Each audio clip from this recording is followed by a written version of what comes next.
Il y a des jours avec, il y a des jours sans. Les jours avec, on est déjà avec.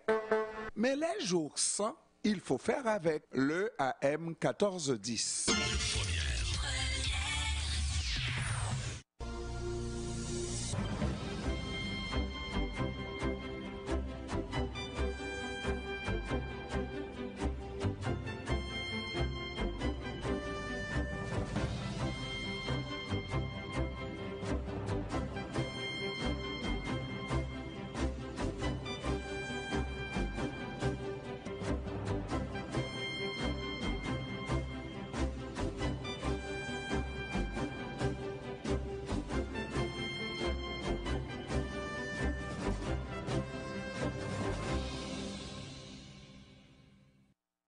Exactement, 17h02. On fait des pieds et des mains pour nous permettre de parler à France Isabelle Langlois, qui est la directrice générale d'Amnesty International Canada francophone.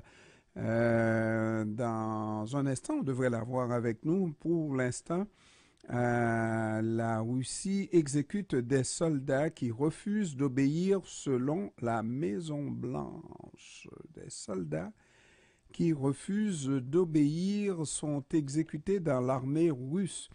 La Russie exécute donc des soldats qui tentent de battre en retraite d'une nouvelle offensive sanglante dans l'est de l'Ukraine, où les forces russes ont subi des pertes importantes, a annoncé jeudi la Maison-Blanche. Nous disposons d'informations selon lesquelles l'armée russe exécute des soldats qui refusent de suivre les ordres, a déclaré le porte-parole du Conseil de sécurité nationale de la Maison-Blanche, John Kirby. Alors, pour l'instant, nous avons avec nous en ligne Madame France-Isabelle Langlois. Elle est directrice générale d'Amnesty International francophone, Amnesty International Canada francophone. Bon après-midi, Madame Langlois. Bon après-midi à vous. Ça va bien, Madame Langlois? Ça va et vous? Oui, ça va très bien. Alors, Amnesty International a toujours des revendications, il va toujours en avoir tant qu'il y aura des guerres dans le monde, hein? Oui, ça oui, effectivement. Entre autres choses, mais oui. Euh, Tant qu'il n'y aura pas une pleine réalisation des droits humains, de tous les droits humains pour tout le monde, partout à travers le monde, Amnesty International aura sa raison d'être. Aujourd'hui, on parle de quelle situation qui dérange Amnesty International Canada francophone? À travers le monde?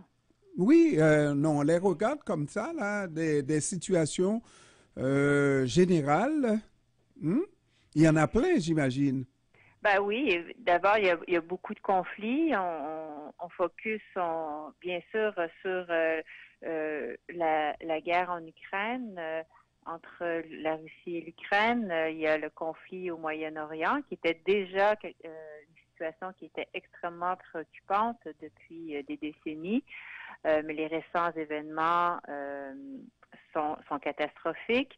Mais il y a énormément de conflits sur le continent africain, au Yémen, un peu partout à travers le monde. Il y a beaucoup de régimes qui sont des dictatures, des régimes autoritaires, des régimes populistes. Il y a beaucoup de situations où les gouvernements sont dans une incapacité à subvenir correctement à la gouvernance et aux droits donc de leurs concitoyens et concitoyennes. On peut penser à Haïti, qui est un de ces pays parmi tant d'autres. La situation des populations, des nations autochtones dans les Amériques et ailleurs dans le monde. Les changements climatiques provoquent des situations d'urgence, font en sorte que les populations sont dans une situation de dépendance économique extrême. Elles sont poussées à se déplacer, à fuir. Les déplacements provoquent à leur tour des des conflits, les populations qui sont durement touchées par toutes ces situations-là nécessairement veulent atteindre un avenir meilleur, donc cherchent à joindre des pays d'Europe, d'Amérique du Nord. Ça fait de plus en plus de personnes qui sont sur les routes migratoires. Les pays occidentaux ferment leurs portes à l'immigration. Donc, ça pousse les populations dans des situations encore plus précaires. Donc, bref, il y a énormément de situations qui sont très préoccupantes à l'heure actuelle. Et beaucoup plus précisément, lorsqu'on parle de cette guerre entre Israël et le Hamas, et Amnesty International prend position directement en disant que les civils doivent être protégés.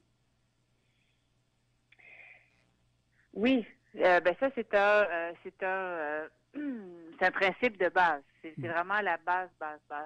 Il y a ce qu'on appelle le droit humanitaire international. Habituellement, anciennement, on appelait ça le droit de la guerre. Donc, prenons acte qu'il nous était impossible d'empêcher les conflits, que les conflits allaient avoir lieu.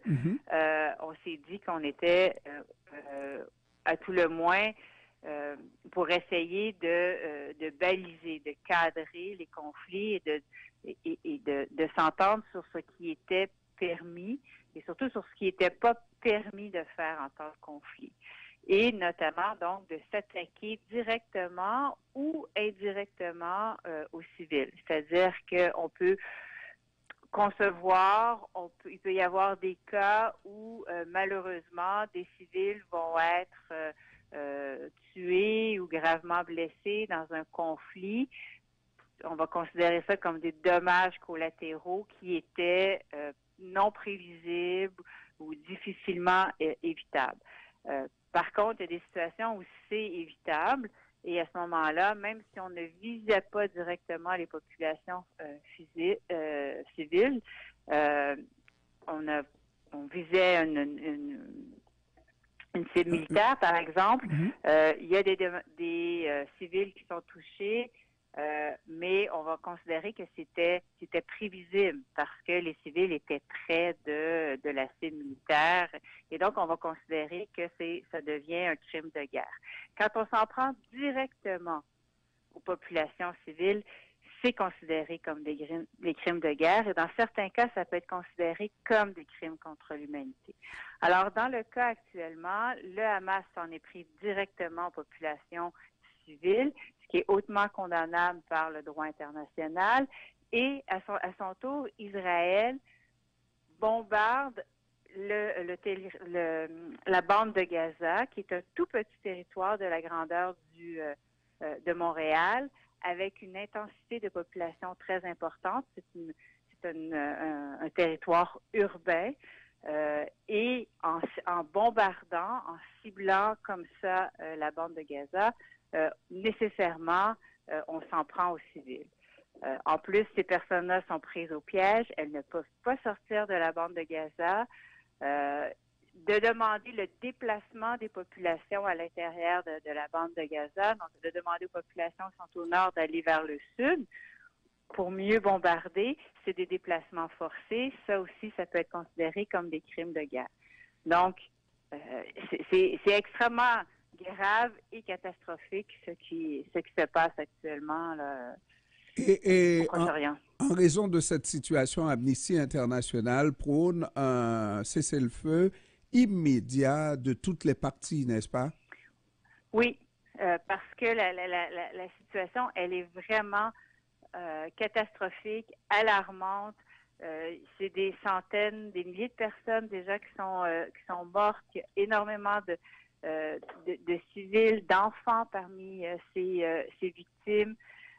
Et la situation, et donc ça prend un cessez-le-feu. C'est pas si la guerre, la destruction était une solution, on le saurait depuis longtemps. Et là, on ne fait qu'envenimer une situation et il y a une escalade de l'horreur et de la violence qui est en cours. Et donc, effectivement, on appelle à un cessez-le-feu de toutes les parties au conflit, cela étant dit. Et dans certains cas, lorsqu'il s'agit d'un pays comme la Russie qui attaque l'Ukraine, il est peut-être plus aisé de porter des condamnations, mais les ressortissants israéliens vivent parmi nous, des ressortissants d'Israël ou arabes vivent à nos côtés également, et on sait que ça fait des flammèches chaque fois qu'il y a des condamnations, qu'il y a une prise de position. Comment fait Amnesty International pour dire les choses clairement et rétablir la vérité, quoi? C'est-à-dire que Amnesty International ne prend pas position dans le conflit. On ne prend pas position pour une partie ou pour une autre, mais on nomme les choses. On nomme les violations de droits humains et on nomme les crimes de guerre ou les crimes ou les potentiels crimes de guerre, les potentiels crimes contre l'humanité. Et ça, quel que soit le parti au conflit et même le parti au conflit qui a par ailleurs le droit de se défendre. Donc, d'affirmer qu'Israël a le droit de se défendre, c'est vrai. Israël a le droit de se défendre.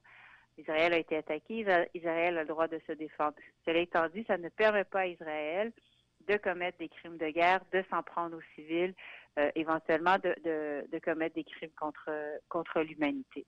Donc, c'est ce qu'on dénonce et c'est ce qu'on rappelle. Et aussi, il est important de remettre, de recontextualiser, de rappeler que c'est pas un épisode, c'est pas une nouvelle guerre, c'est pas un nouvel épisode, ça arrive pas de nulle part, ça excuse rien, les actes qui ont été commis par le Hamas, mais il est quand même important de dire que ça fait 75 ans que ça dure, que les Palestiniens et les Palestiniennes vivent en territoire occupé et que les Palestiniens et les Palestiniennes dans les territoires occupés, comme en Israël, pour ceux et celles qui vivent en Israël, vivent sous un régime d'apartheid. C'est le régime qui est mis en place par Israël vis-à-vis des populations palestiniennes et palestiniennes. Donc, ça fait peut-être pas plaisir à entendre, mais c'est des faits que des organisations internationales de réputation ont observé, ont analysé sur le terrain et qui ont été décrits et décriés. Et il est plus que temps qu'il y ait de vrais efforts diplomatiques qui soient entrepris pour résoudre ce conflit-là à la faveur des deux États. Et une fois pour toutes, hein? Une fois pour toutes. Et il faut aussi nous dire que le Hamas, ce ne sont pas des enfants de cœur, clairement. C'est un régime qui est religieux, c'est une gouvernance qui est religieuse, mais qui s'apparente à l'extrême droite, si vous voulez. Or, le gouvernement israélien actuellement est aussi un gouvernement d'extrême droite. Donc, les populations civiles, tant israéliennes que palestiniennes, sont prises aussi avec des dynamiques qui sont extrêmement agressives, violentes et qui ne prônent en fait de part et d'autre qu'une escalade de la violence. Et c'est à ça qu'il faut mettre un terme. France-Isabelle Langlois, directrice générale d'Amnesty International Canada francophone, je vous remercie, Madame Langlois, d'avoir pris du temps pour nous cet après-midi. Ça m'a fait plaisir. Merci. Au revoir. Merci. Au revoir.